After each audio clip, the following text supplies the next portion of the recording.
మహాభారతంలో కథ ఉంది. హుహు. ధర్మరాజు రాజసూయ యాగం చేసిన తర్వాత ధర్మరాజుకి కొంచెం అహంకారం పెరిగింది. నేను చాలా దాన ధర్మాలు చేశానని చెప్పేసి. కృష్ణుడిగా చూసి వీడికి చూపించాలని చెప్పేసేసి పాతాళంలో ఉన్న బలి చక్రవర్తిని దగ్గర తీసుకెళ్దామని బలి సామ్రాజ్యానికి ధర్మరాజుని తీసుకొని వెళ్తాడు. కృష్ణుడు వస్తున్నాడని చెప్పేసేసి బలి చక్రవర్తి ఎదురొస్తాడు. ఆయన అట్టహాసంతో ఎదురొస్తాడు. హుహు. బలి వచ్చేటువంటి వైభవాన్ని చూసి ధర్మరాజు భయం వేస్తుంది. వీడు యుద్ధానికి వస్తున్నాడా, స్వాగతం చెప్పడానికి వస్తున్నాడా అని చెప్పేసి. ఓకే. దగ్గరికి వచ్చిన తర్వాత బలి కట్టుకున్న బట్టలని, బలి బంగారాన్ని, బలి వైభవాన్ని చూసిన తర్వాత ధర్మరాజు సిగ్గుపడతాడు. హుహు.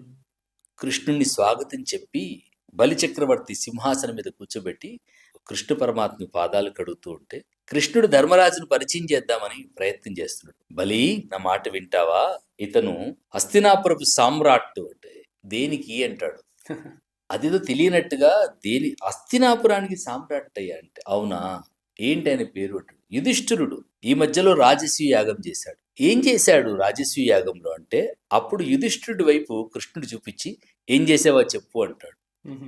ఇంకా మన లీడర్లు చెప్పినట్టుగా యుధిష్ఠిరుడు ధర్మరాజు తన చిట్టా స్టార్ట్ చేశాడు. ఓకే. ఇన్ని లక్షల ఎకరాల భూమి ఇచ్చాను, ఇన్ని లక్షల మందికి ఈ బంధువు ఇచ్చాను, ఈ పథకాలు ఇచ్చాను, ఆ పథకాలు ఇచ్చానని చెప్పేసి యుధిష్ఠిరుడు తను చేసినటువంటి దాన ధర్మాల గురించి చెబుతూ ఉంటే బలి, అయ్యా నీకు సిగ్గు లేదా? నీది ఒక రాజ్యమా అని అన్నాడు. హ్మ్. అభినందిస్తాడు అనుకున్నటువంటి ధర్మరాజుకి అవమానం ఎదురైతుంది. నీది ఒక రాజ్యమా, నువ్వు ఒక సామ్రాట్వా, అలా అంటున్నవేంటి అని కృష్ణుడు బలి వైపు చూసినప్పుడు అప్పుడు బలి చక్రవర్తి అంటాడు, కృష్ణ పరమాత్మ, నా రాజ్యములో పిరికెడు గింజలు వేస్తామన్నా పక్షులు కూడా రావు.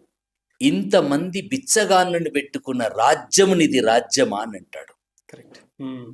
ఇంతమంది చెయ్యి చాచి అడిగేటువంటి రాజ్యమా? 78 సంవత్సరాలుగా సంక్షేమ పథకాలతో ఊదరగొడుతున్నారు తప్ప సగటు పేద బిడ్డకి సమున్నతమైనటువంటి విద్యా అవకాశాలను ఇవ్వగలిగితే ఈ ప్రపంచానికి ఆ పేద బిడ్డలు అన్నం పెట్టగలుగుతారు. నిజం. అన్ని రంగాల్లో ఆ పేద బిడ్డలు రాణించగలిగితే, ఆ పేద బిడ్డలు సమున్నతంగా వాళ్ళని చదువుకునేటువంటి అవకాశం కల్పించగలిగితే, వాళ్ళకు కావలసినటువంటి దారులను సుగమనం చేయగలిగితే ఈ ప్రపంచానికి అన్నం పెట్టగలుగుతారు. కరెక్ట్.